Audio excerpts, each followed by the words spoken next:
नमस्कार दोस्तों। तो जीके जीएस के महत्वपूर्ण प्रश्नों में आपका फिर से स्वागत है। तो देखिए, आज का जो महत्वपूर्ण प्रश्न है उसका सीरीज का हम पहला प्रश्न आज देखेंगे। लखनऊ में 1857 के विद्रोह का नेतृत्व किसने किया था? तो आप जानते हैं कि 1857 ईस्वी में जो है विभिन्न जगहों से जो है वो स्वतंत्रता संग्राम का शुरुआत हुआ था। 1857 का विद्रोह का शुरुआत हुआ था, जिसमें जो है पूछा जा रहा है कि लखनऊ से जो है नेतृत्व किसने किया था। तो यहाँ पे जो लखनऊ से नेतृत्व करने वाले व्यक्ति थे वो बेगम हजरत महल थे। 2 नंबर ऑप्शन सही उत्तर हो जाएगा। ये देखिए, इसके बाद जो आप कुंवर सिंह देख रहे हैं ये बिहार से थी, तो आप जानते ही होंगे। ठीक है, हमारा अगला प्रश्न है, काली मिट्टी मुख्यतः इनमें से किस राज्य में पाई जाती है? तो देखिए, जो काली मिट्टी है उसमें कपास भरपूर मात्रा में होता है। काली मिट्टी की विशेषता है कि उसमें कपास बहुत अधिक मात्रा में होती है। काली मिट्टी में ही जो है कपास की खेती की जाती है। तो यहाँ पे ये जो काली मिट्टी है वो महाराष्ट्र में ज्यादातर मिलता है, यानी कि महाराष्ट्र में जो है कपास की खेती जो है की जाती है। अगर उसके आसपास का जो राज्य आप देखिए, कर्नाटक देखिए या फिर आप जो है तेलंगाना देखिए, तो ये सब राज्य जो है उसके आसपास के राज्यों में भी जो है काली मिट्टी थोड़ी बहुत पाई जाती है, तो वहां भी कपास की खेती की जाती है, लेकिन मुख्यतः जो है काली मिट्टी महाराष्ट्र में पाई जाती है। हमारा अगला प्रश्न है, अरल सागर किस देश में अवस्थित है? देखिए, आप लोग सुने होंगे कि अरल एक सागर है। अगर नहीं सुने तो आप जान लीजिए कि अरल एक सागर है जो कि कजाकिस्तान और उज्बेकिस्तान में जो है अवस्थित है। ठीक है, जैसे कोई भी नदियां जो है दो राज्यों से होकर गुजरती, उसी तरह अरल सागर जो है दो देशों में जो है स्थित है। कौन कौन सा? कजाकिस्तान और उज्बेकिस्तान। हमारा अगला प्रश्न है, भारत की संविधान सभा की पहली बैठक कब हुई थी? तो देखिए दोस्तों, जो भारत की संविधान सभा थी उसकी पहली बैठक 9 दिसंबर 1946 ईस्वी को हुई थी। तो ऑप्शन नंबर 1 सही उत्तर हो जाएगा। हमारा अगला प्रश्न है, कौन किसी भी विधेयक को धन विधेयक घोषित करने का निर्णय लेते हैं? तो देखिए, किसी भी विधेयक को धन विधेयक घोषित करने का जो निर्णय लिया जाता है वो लोकसभा अध्यक्ष के द्वारा लिया जाता है। ठीक है, तो अभी कौन है लोकसभा अध्यक्ष? ओम बिरला जी है।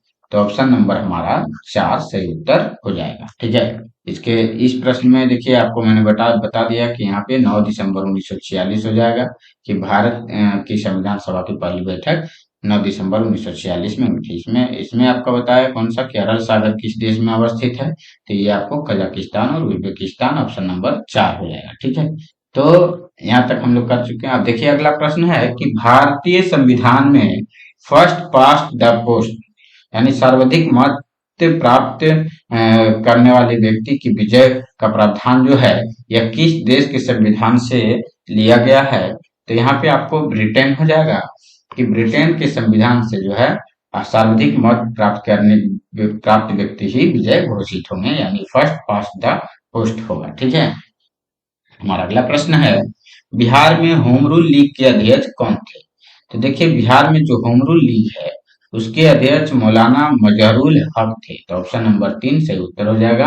बिहार में होम रूल लीग के अध्यक्ष मौलाना मजहरुल हक थे। उनके नाम पर एक स्टेडियम भी, मजहरुल हक स्टेडियम भी जो है पटना, हालांकि उसमें जो है खेल खेलने की जगह जो है बहुत दूसरा दूसरा काम होता है, और कुछ लोग है विद्यार्थी लोग खेलते भी हैं, लेकिन उतना विकसित नहीं है। ठीक है, हमारा अगला प्रश्न है, 1857 की क्रांति में पटना में विद्रोह का नेतृत्व किसने किया था? तो देखिए, जो 1857 का क्रांति हुआ था तो कुंवर सिंह कहाँ से किए थे? बिहार से किए थे, लेकिन ये किए थे आरा से। ठीक है, तो यहाँ पे जो है ऑप्शन नंबर 3 हो जाएगा कि पीर अली जो थे। ऑप्शन नंबर क्या हो जाएगा? पीर अली। तो पीर अली सही उत्तर हो जाएगा। देखा जाए तो कुंवर सिंह और पीर अली दोनों हो जाएगा, तो ऑप्शन नंबर 4 आप जो है कर सकते हैं, लेकिन खास करके अगर पटना से बात किया जाए तो यहाँ पे ऑप्शन नंबर 3 हो जाएगा, पीर अली। ठीक है, नहीं तो अगर केवल बिहार की डायरेक्ट पूछा जाए कि बिहार में 1857 की क्रांति का विद्रोह का नेतृत्व किसने किया था, तो ऑप्शन नंबर 4 हो जाएगा, कुंवर सिंह और पीर अली। हमारा अगला प्रश्न है, पंचशील समझौता किन दो देशों के बीच हुआ था? तो देखिए दोस्तों, जो पंचशील समझौता है वो भारत और चीन के बीच हुआ था। 1 नंबर ऑप्शन सही उत्तर हो जाएगा, तो इसे आप याद रखिए। हमारा अगला प्रश्न है, अफीम युद्ध किसके बीच लड़े गए थे, यानी किनके बीच जो है अफीम युद्ध लड़ा गया था? तो जो ब्रिटेन और चीन है दोस्तों, इन दोनों के बीच जो है अफीम युद्ध लड़ा गया था, इसे आप याद रखिएगा। हम देखिए महत्वपूर्ण प्रश्नों को जो है निकाल करके आपके लिए लाए हैं, तो आप लोग इसको जो है ध्यान पूर्वक देखिएगा। और ये जो महत्वपूर्ण प्रश्न है, ये मैं कुछ अलग सेलेक्ट करके इस बार नहीं लाया हूँ। ये सारा जो है आप जो रुक्मिणी प्रकाशन का book Bihar SSC inter level volume 2 है, उससे मैं जो है लाया हूँ। ठीक है, हमारा अगला प्रश्न है, मनात किस देश की नई मुद्रा है? तो मनात जो है दोस्तों, वो अजरबैजान की जो है वो नई मुद्रा है। तो ऑप्शन नंबर 3 सही उत्तर हो जाएगा, मनात अजरबैजान की मुद्रा है। हमारा अगला प्रश्न हो जाएगा, नूसंतारा किस देश की नई राजधानी है? तो देखिए आप लोग जानते हैं कि जो नूसंतारा है, वो जो नई राजधानी है, वो इंडोनेशिया की नई राजधानी है। पहले क्या था? इंडोनेशिया का जकार्ता। इंडोनेशिया का क्या हो गया आपका यहाँ पे? अभी नूरसंतारा। हमारा अगला प्रश्न है, किस वर्ष को पहली बार ग्राम सभा घोषित किया गया? तो देखिए यहाँ पे 2009-10 के वर्ष को जो है वो ग्राम सभा वर्ष के पहली बार जो है घोषित किया गया। तो 2009-10, तो ऑप्शन नंबर 2 सही उत्तर हो जाएगा। हमारा अगला प्रश्न है, संविधान के किस संशोधन में महिलाओं के लिए ग्राम पंचायतों में 1/3 सीट आरक्षित किया गया?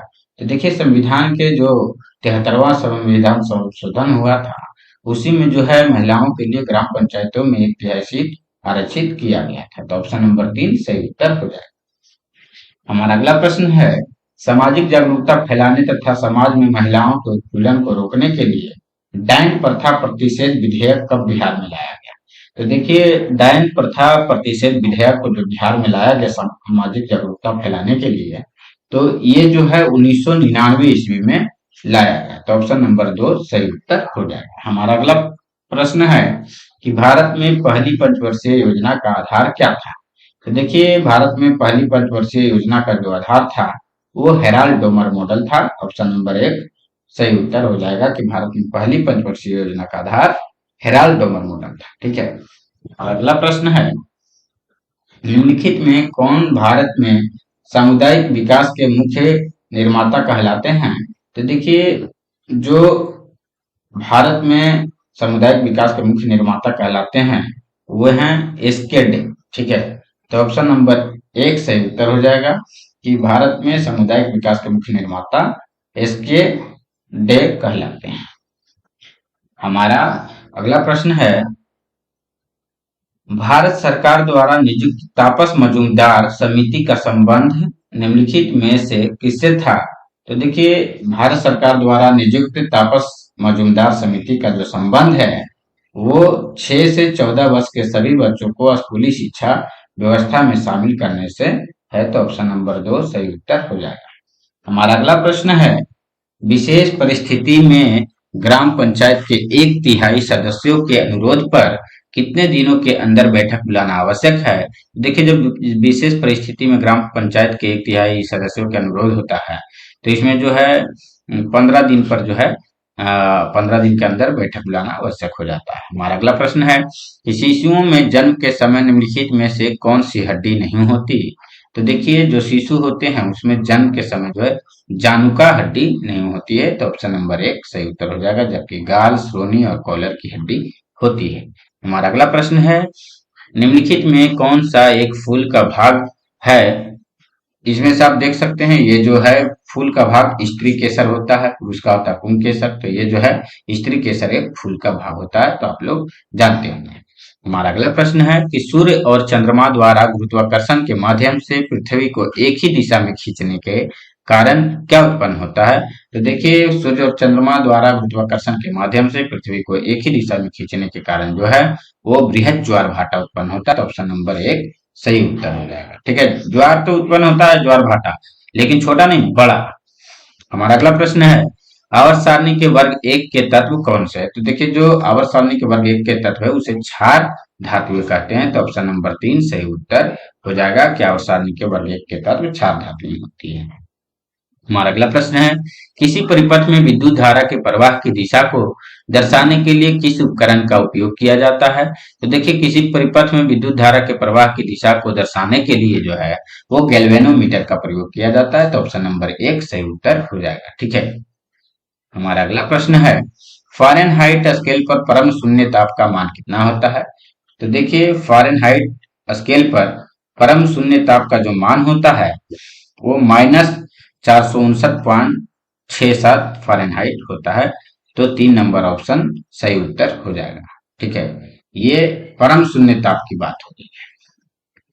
हमारा अगला प्रश्न है, ये देखिए यहाँ से करंट अफेयर्स का प्रश्न है, तो आप लोग ध्यान पूर्वक देखिएगा, क्योंकि जितने भी अभी एग्जाम आपके होने वाले हैं कॉम्पिटिटिव एग्जाम, वो सब के लिए ये महत्वपूर्ण होने वाला है।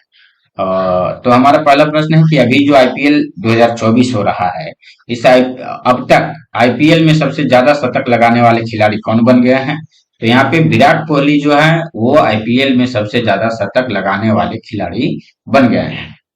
हमारा अगला प्रश्न, अब देखिए इसमें अगर विराट कोहली की बात करें तो ये सबसे ज्यादा तो बनाने वाले बन ही गए हैं, लेकिन इसके साथ अगर टी20 की बात करें तो एमएस धोनी जो है वो टी20 क्रिकेट में विकेट के पीछे 300वां कैच पकड़कर नया रिकॉर्ड बना दिए हैं। ठीक है, यानी 7000 टी20 रन बनाने वाले इकलौते विकेट कीपर बन गए हैं एमएस धोनी। ठीक है, आईपीएल की सर्वकालिक महान टीम का कप्तान एमएस धोनी को बनाया गया है। ठीक है। अब इसके अलावा अगर बात करें तो टेस्ट क्रिकेट में अनिल कुंबले के बाद जो है 500 विकेट लेने वाला जो दूसरा खिलाड़ी बन गए हैं वो आर अश्विन बन गया। पहले अनिल कुंबले थे, अब आर अश्विन बन गए हैं जो 500 विकेट टेस्ट क्रिकेट में लिए हैं। इसके अलावा चेन्नई सुपर किंग्स ने अभी ऑफिशियल स्पॉन्सर के रूप में एतिहाद एयरवेज के साथ जो है समझौता किया है।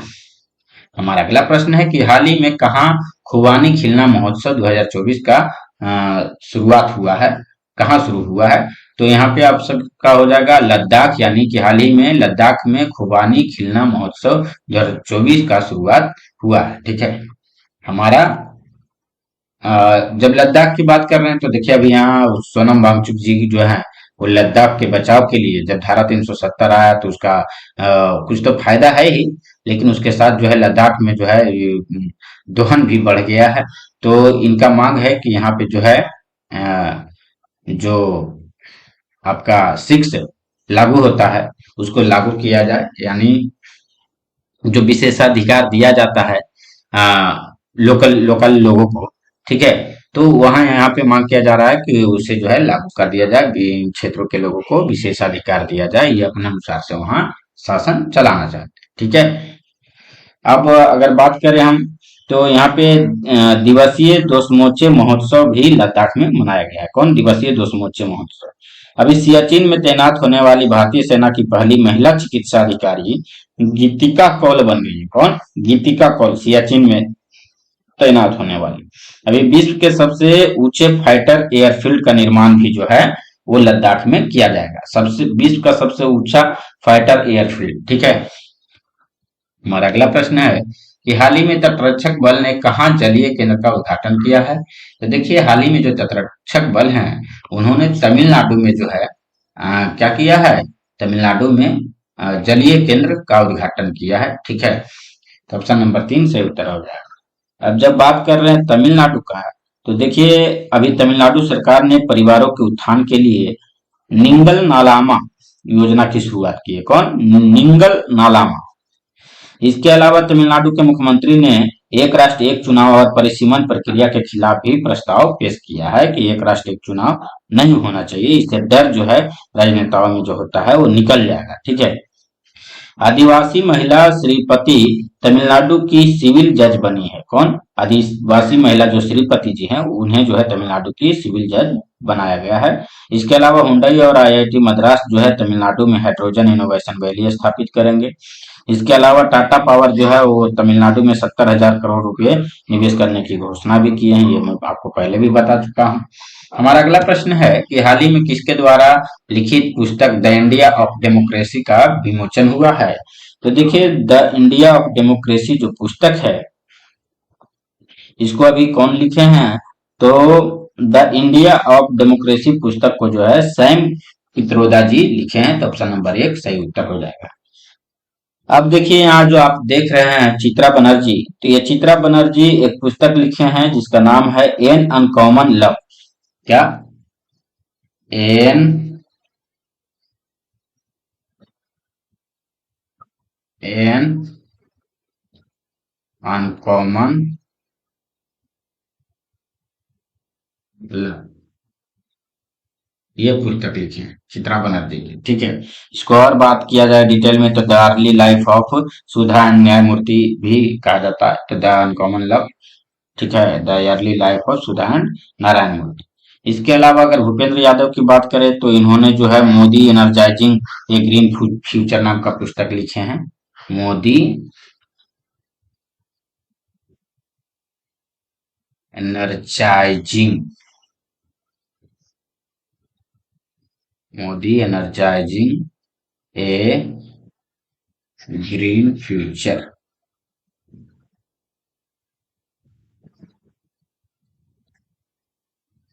फिर जो है अगर बात करें नारायण मूर्ति जी के बारे में, तो अभी नारायण मूर्ति कुछ लिख पुस्तक नहीं लिखे हैं, बल्कि ये जो आप देख रहे हैं अनकॉमन लव, ये इन्हीं के ऊपर लिखा गया है, ये uncommon love the early life of Sudha and Narayana Murthy. ठीक है, तो इसे आप याद रखिए।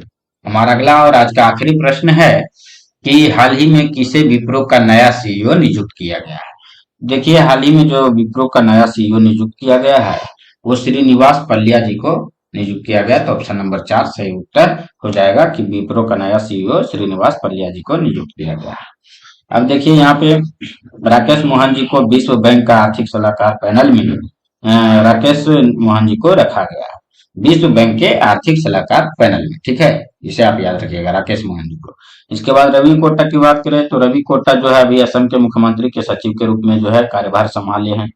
इसके अलावा अगर राजीव सिंघल जी की बात करें तो राजीव सिंघल जी को जो है टाटा इंटरनेशनल ने जो है वो प्रबंध निदेशक के रूप में जो है नियुक्त किया है। ठीक है, तो हम उम्मीद करते हैं दोस्तों कि आपको हमारा यह वीडियो पसंद आया होगा, तो आप हमारे वीडियो को सब्सक्राइब एंड शेयर करें हमारे चैनल को, और ताकि हम आपके लिए जो है और बेहतर से बेहतर वीडियो ला सके। तो जय हिंद दोस्तों, फिर मिलेंगे हम अगले सीरीज में, तब तक के लिए आप लोग खुश और स्वस्थ रहें।